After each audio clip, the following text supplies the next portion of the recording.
My name is Margaret Ellison, though most people in Willow Creek Senior Living call me Maggie. And I am 68 years old.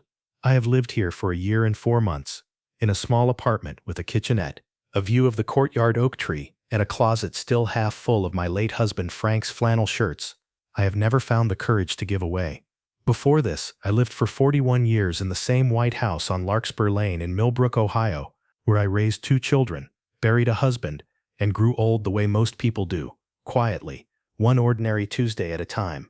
At my age, you learn that grief doesn't announce itself with thunder. It moves in like weather, gray and patient, and it settles into the corners of a house until the house itself feels like it's grieving with you. After Frank died, I told my son Michael the first was fine living alone. I told my daughter the same thing over the phone every Sunday. I told myself the same thing every night, standing in my empty kitchen with 2 cups of tea I had made out of habit before I remembered there was only one of me now. I was not fine. I was simply tired of saying so. That was the burden I carried into Willow Creek, the quiet, practiced performance of a woman who has learned to look content so no one worries about her, when what she really wants is for someone to notice that she isn't. And then, on an ordinary Thursday afternoon in October, with the light coming gold and low through the courtyard windows, Nurse Angela walked into the reading room to bring me my blood pressure cuff, and found me sitting on the window seat with my hand resting inside the hand of a man I had not seen in 50 years. Angela stopped in the doorway, cuff still in her hand, and looked at the two of us like she'd walked into a scene from someone else's life. "What is going on here?" she asked, half laughing, half stunned, glancing between my flushed face and the man beside me, whose thumb was still moving slowly over my knuckles, like he was making sure I was real. I didn't answer right away. I looked at him instead, at Thomas Hale, 70 years old, silver-haired, wearing the same crooked half-smile he'd worn the last time I saw him standing at a bus station in 1974 with a duffel bag over his shoulder and a war waiting for him on the other side of the world. 50 years is a long time to hold your breath, but let me take you back to how a woman my age ends up sitting in a window seat, blushing like a girl, caught red-handed by a nurse half her age.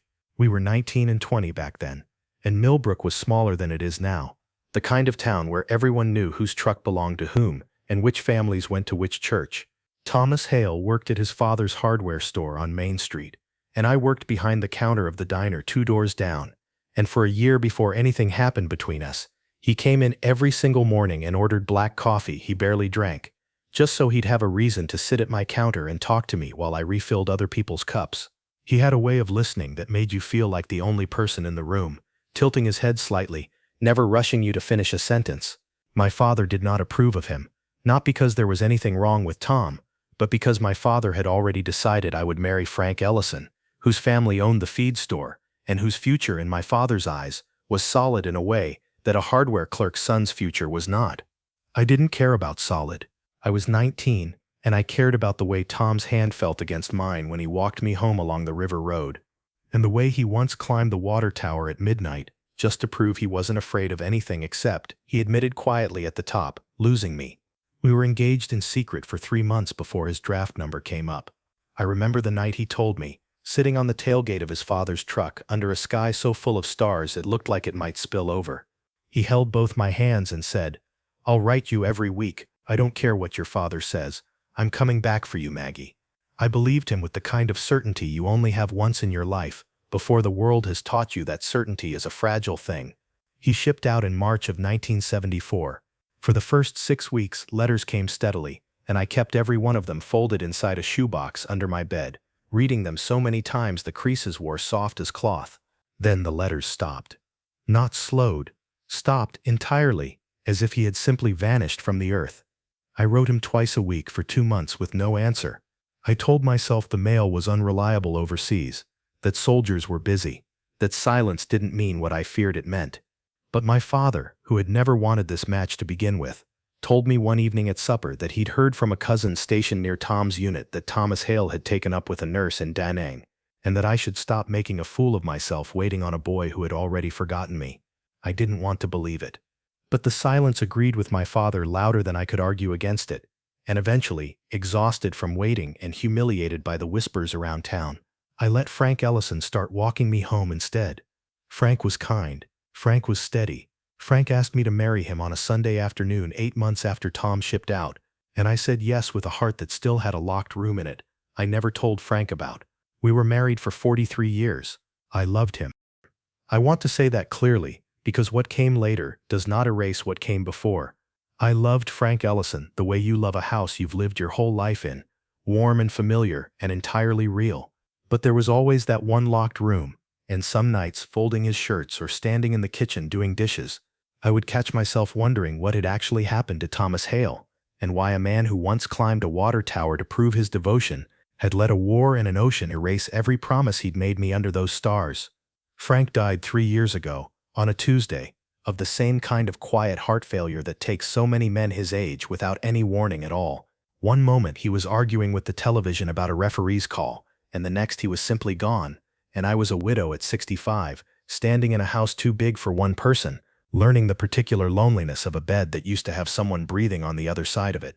My daughter Claire lives in Seattle and calls every Sunday out of love and guilt in equal measure. My son Michael lives 40 minutes away and visits more often, which meant he was the one who eventually sat me down at my kitchen table and said the sentence every widow eventually hears from someone who loves her. Mom, the house is too much for you alone. I found a place, Willow Creek. It's not a nursing home. It's independent living. You'd have your own space, but people around you, meals if you want them, someone checking in. I resisted for months. I told him I wasn't ready to be filed away somewhere, with other old people waiting to die. He never argued with me about it. He just kept bringing me pamphlets and driving me past the building on unrelated errands. Until, eventually exhausted by my own resistance, I agreed to look at an apartment. I moved into Willow Creek in June, into a small unit on the second floor with good light and a view of the courtyard oak. And I told myself I would keep to myself, take my meals in my room, and wait out whatever years I had left without getting attached to anyone or anything. Because attachment, I had learned twice now, is simply a longer road to loss. That plan lasted exactly 11 days.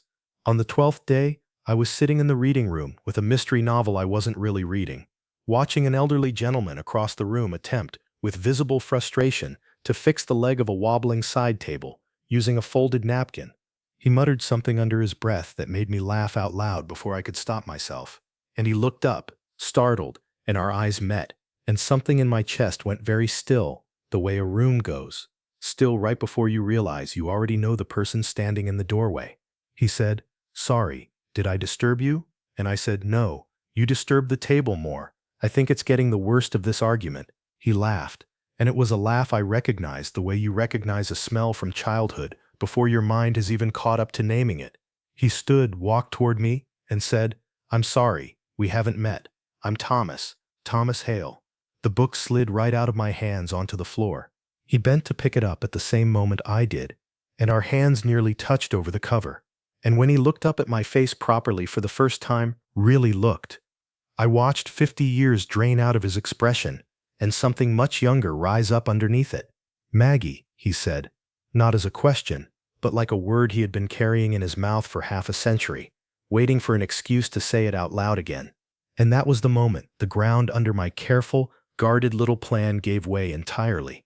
We sat in that reading room for 2 hours that first afternoon, and neither of us mentioned the war, or the letters, or the 50 years in between, because there are some conversations you can't start with your heart still lying on the floor next to a dropped paperback. Instead, we talked the safe way strangers talk, though we weren't strangers at all. He told me he'd moved to Willow Creek only 3 weeks earlier, that his daughter Diane had insisted after his wife Ruth passed away 2 years ago from ovarian cancer, that he'd resisted the move the same way I had, that he still had boxes he hadn't unpacked because unpacking them felt like admitting the house on Cedar Street, where he'd raised 3 children with Ruth, was truly behind him now. He told me he'd been an engineer for 38 years at a firm 2 states over, that he had 6 grandchildren, that his knees were terrible and his hearing was worse in his left ear, and that he still, God help him, hadn't learned how to make a decent cup of coffee, even after all these years of trying. I told him about Frank, about the diner, about my 2 children, about the particular ache of an empty side of the bed. We circled each other carefully. 2 people who recognized something enormous, sitting just beneath the surface of the conversation, and were both too frightened to name it yet. It was 3 days later, over dinner in the communal dining hall, that he finally said the thing that split the ordinary evening wide open. "Maggie," he said, setting down his fork very deliberately, I have to ask you something, and I need you to just be honest with me, even if the answer hurts. I told him to ask, did you ever get any of my letters? After the first few months? The question landed in my chest like something dropped from a great height.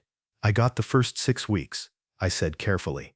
Then nothing. Not one more letter for the rest of the year. He went very pale, the way a man goes pale when he's just realized a wound he thought had healed decades ago never actually closed at all. I wrote you every single week, he said, voice low and shaking now, for 14 months. I wrote you from every base they moved me to. I sent you a ring, Maggie, a small one, nothing much. But I sent it in March of '75 with a letter asking you to marry me the day I got home. The dining hall around us kept its ordinary clatter of forks and quiet conversation, entirely unaware that 50 years of 2 lives had just cracked open at a table by the window. I never got a ring, I whispered. I never got a single letter after that first spring. We sat in silence for a long moment, both of us doing the same terrible arithmetic, both of us arriving at the same unbearable answer without either of us wanting to be the one who said it first. It was Thomas who finally said it. Your father, he said quietly. He never liked me. Do you think I felt something old and furious rise up in my chest?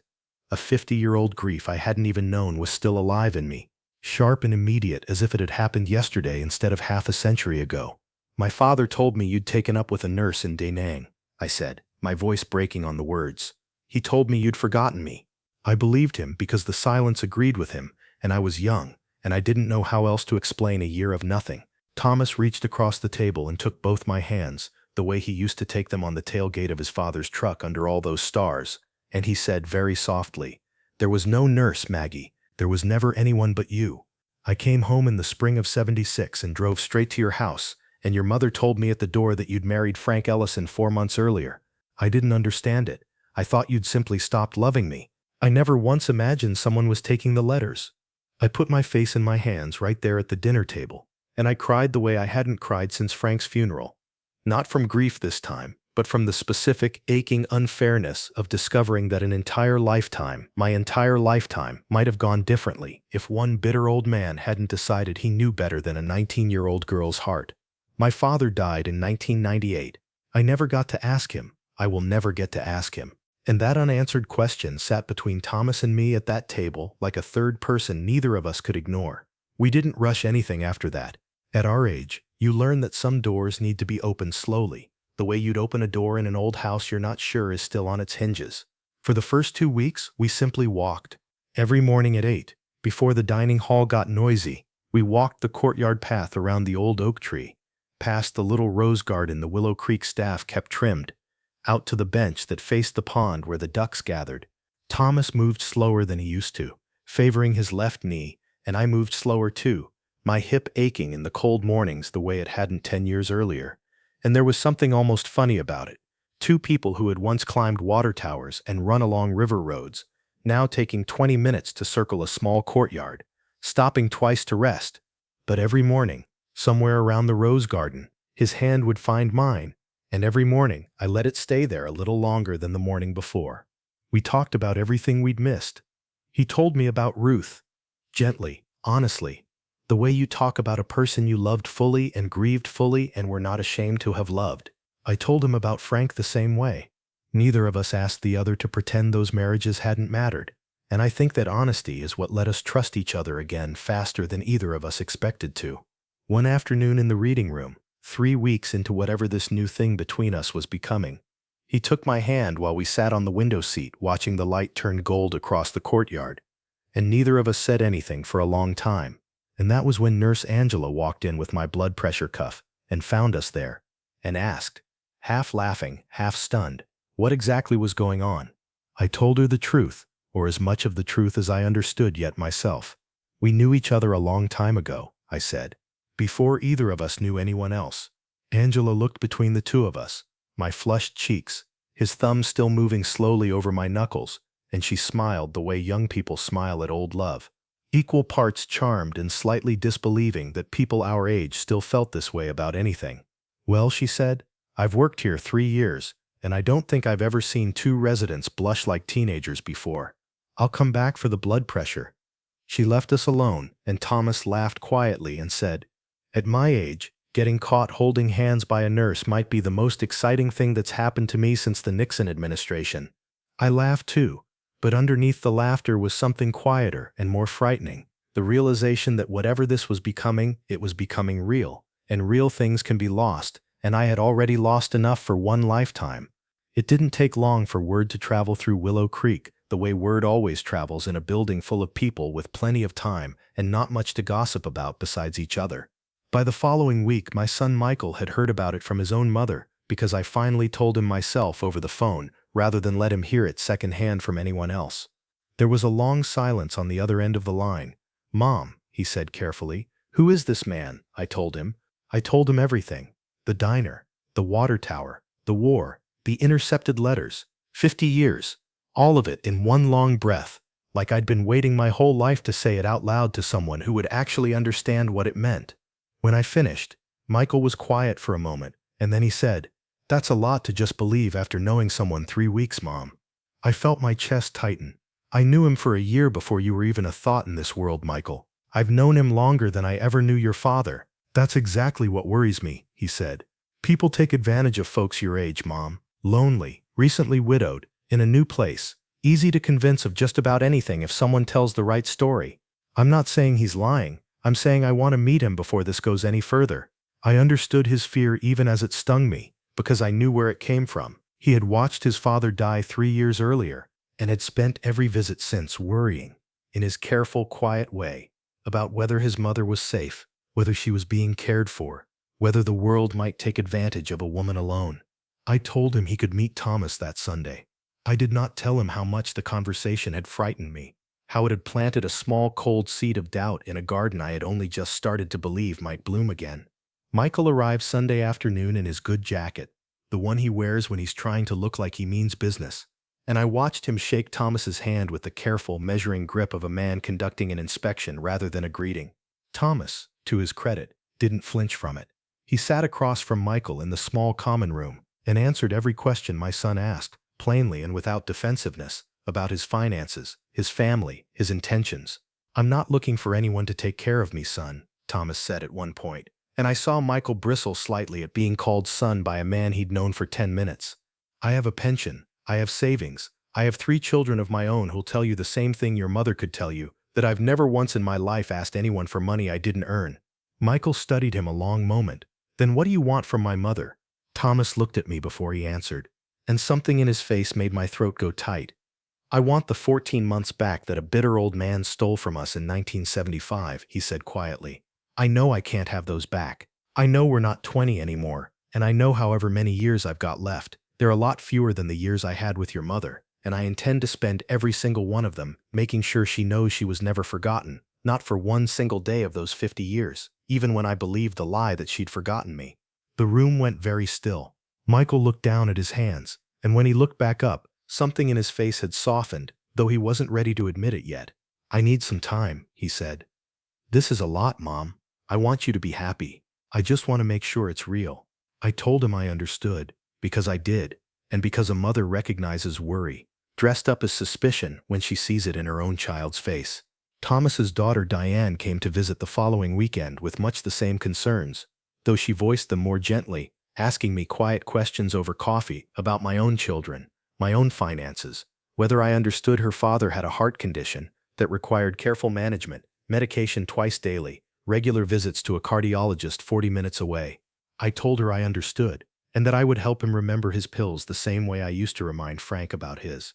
And something about the easy familiarity in that answer seemed to settle something in her, because by the time she left that afternoon, she hugged me at the door and said, "He's smiled more in the last month than he has in the 2 years since Mom died. Whatever this is, don't let my brother or my own nerves talk you both out of it." It was 3 weeks after that, on a gray November morning, that Thomas didn't show up for our usual walk around the courtyard. I found out an hour later, standing in the hallway outside his apartment, while a nurse I didn't recognize hurried past with a cart, that he'd had a cardiac event overnight. Mild, they said, a warning rather than a catastrophe, but a warning nonetheless, and that he'd been taken to the hospital before dawn while I slept 40 feet down the hall entirely unaware. I sat in that hospital waiting room for 6 hours, with my hands folded so tightly in my lap my knuckles went white, doing the arithmetic no widow ever wants to do twice in one lifetime. When they finally let me see him, He looked smaller in that hospital bed than he had looked in 50 years of my memory of him. Wires taped to his chest and 4 in the back of his hand, but he smiled when he saw me, and he said, "Well, Maggie, seems I've found a new way to get your attention." I didn't laugh. I sat down beside the bed and took his hand and said nothing at all for a long moment, because there are some fears too large to speak out loud without breaking something open. His cardiologist told us both, later that week, in the plain, careful language doctors use when they don't want to frighten you but also won't lie to you, that Thomas's heart was tired, that with medication and rest and care he could have years left, good years, but that a second event, if it came, might not be as gentle as the first. "At my age," Thomas said quietly, after the doctor left the room, "you stop being afraid of dying and start being afraid of running out of time before you've said everything you meant to say." He looked at me then with an expression I recognized from a night 50 years earlier on the tailgate of a truck under a sky full of stars. "I don't want to waste whatever time I have left being careful, Maggie. I wasted 14 months once because I trusted the wrong things. I'm not doing that again." He came home from the hospital 10 days later, thinner, slower, but stubborn in exactly the way I remembered him being stubborn at 20, insisting on walking the courtyard path himself rather than being pushed in a wheelchair, though he let me hold his arm the whole way around. We didn't talk about the future in big terms at first. We simply resumed the small rituals that had become the shape of our days. Coffee at 7, the walk at 8, lunch together in the dining hall, an hour of gin rummy in the afternoon that he lost more often than he'd ever admit to losing on purpose. But something had shifted after the hospital. Some quiet urgency neither of us named directly, but both of us felt underneath every ordinary moment. One evening in early December, with the first snow of the season falling soft and silent past the window of the reading room, Thomas asked me to sit with him on the same window seat where Nurse Angela had once caught us holding hands. He was quiet for a long moment, watching the snow, and then he reached into his jacket pocket and took out a small velvet box so worn at the corners it looked like it had traveled with him through 50 years and several wars. "I want to tell you something first," he said, "before I ask you anything." I waited. "After Ruth died," he said, "I found an old box in the attic I hadn't opened in decades. Letters, mostly, things from before I met her. And in that box was a small ring I'd bought in Saigon in March of 1975, the one I told you I'd mailed you, the one that must have been stolen along with everything else your father intercepted. I kept it all these years without ever quite knowing why. Through a whole marriage, through raising 3 children, I never once threw it away." He opened the box, and inside was a small, simple ring, a thin gold band, with a modest stone, exactly the kind of ring a young soldier might have been able to afford in 1975, exactly the kind of ring 19-year-old Maggie would have said yes to without a single hesitation. "I'm not asking you to be 20 again," he said, his voice unsteady now, "and I'm not foolish enough to think we have 50 more years to make up for the 50 we lost. The doctor says maybe I've got a decade if I'm careful, maybe less. But I don't want to spend whatever time is left wondering what might have happened if I'd found the courage to ask you properly the first time, before a war and a bitter old man and an ocean got in the way. Margaret Ellison, I loved you when I was 20 years old on the tailgate of my father's truck, and I love you now sitting in a window seat with bad knees and a tired heart, and I would like, more than anything left on this earth, to marry you." I did not answer right away. I looked at the ring, and then at him, at the silver hair and the lines around his eyes that 50 years of a whole separate life had carved into a face I still somehow recognized instantly, and I thought about Frank, who I had loved honestly and fully, and about the locked room in my heart that had waited, unopened through 43 years of a good marriage for exactly this moment.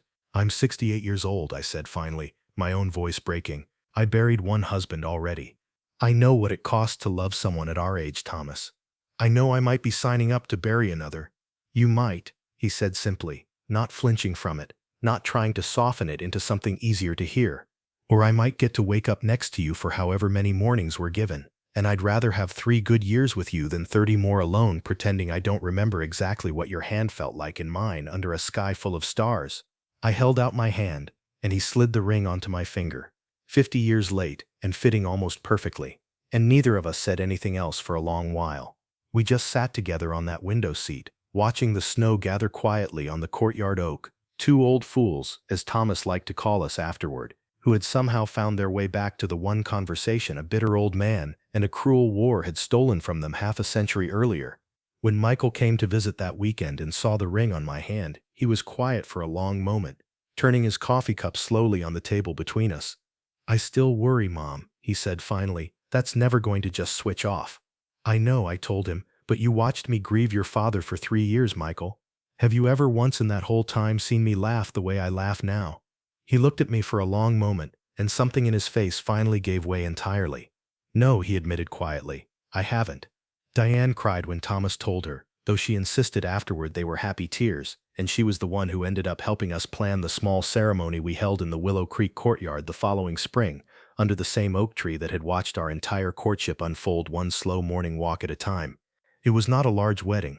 There were no expensive dresses, no elaborate cake, just folding chairs set out on the grass. Our children and grandchildren gathered in a loose half-circle, and Nurse Angela standing near the back with her hand pressed to her chest, looking, as she told me afterward, like she still couldn't quite believe the two blushing residents she'd caught holding hands in the reading room were the same couple standing beneath the flowering oak now exchanging vows. I wore blue instead of white, a soft, simple dress the color of a spring sky, and Thomas wore a gray suit that Diane said was the first thing she'd seen him iron in 2 years. When the officiant asked if I took this man, I looked at Thomas, 70 years old, silver-haired, his hand trembling slightly, not from doubt but from the same nervousness he must have felt at 20 on a tailgate under the stars, and I said yes with a certainty I had waited 50 years to feel again. We have been married 2 years now, and Thomas's heart, stubborn as the rest of him, has held steady with his medication and his morning walks and, he insists, my cooking, though I suspect it's simply spite keeping him upright, a refusal to let a war and a bitter old man have the last word after everything we've already survived. We still walk the courtyard every morning at 8, slower now than we were even 2 years ago, stopping more often to rest on the bench by the pond, but his hand still finds mine somewhere around the rose garden every single time, the same as it did that very first week, and I have stopped being embarrassed about how much that small gesture still undoes me. Michael visits every other Sunday now instead of every third, and last spring he finally admitted, sitting across from Thomas over a game of gin rummy, that he'd been wrong to worry the way he had, that watching the two of us together had taught him something about love he hadn't learned from his own father's steady, quiet marriage to me. That love doesn't only look like 40 years of comfortable familiarity. Sometimes it looks like two people refusing to let go of something a whole lifetime tried to take from them. Diane calls me every week now, too, the way a daughter calls a mother, and I have found, unexpectedly, at 68 years old, that grief and love can share the same house without either one crowding the other out, that I can miss Frank on a Tuesday afternoon and love Thomas completely by Tuesday evening, and that neither feeling makes the other one smaller or less true. Some nights, when Thomas has fallen asleep in the chair by the window with a book open on his chest, the way he always does now, I sit across from him and think about that shoebox of letters I kept folded under my bed when I was 19 years old, about how certain I was back then that I understood exactly what my life was going to be, and how wrong and how right that certainty turned out to be in the end. Nurse Angela still works the evening shift here, and she still teases us sometimes, walking past the reading room and finding us on that same window seat, hands folded together, watching the courtyard oak change with whatever season has arrived. "You too," she said to me just last week, shaking her head with a smile, still acting like teenagers. I told her that at our age you learn there is no such thing as too late, only time you were foolish enough to believe had already run out. If you have ever loved someone you thought you had lost forever, you already understand exactly what I mean. Love does not end when we grow old. It simply waits, patient as an unopened letter, for however long it takes us to be brave enough to open it again. And when it finally arrives, however many decades late, it does not feel like an ending at all. It feels, every single ordinary morning, like a second spring.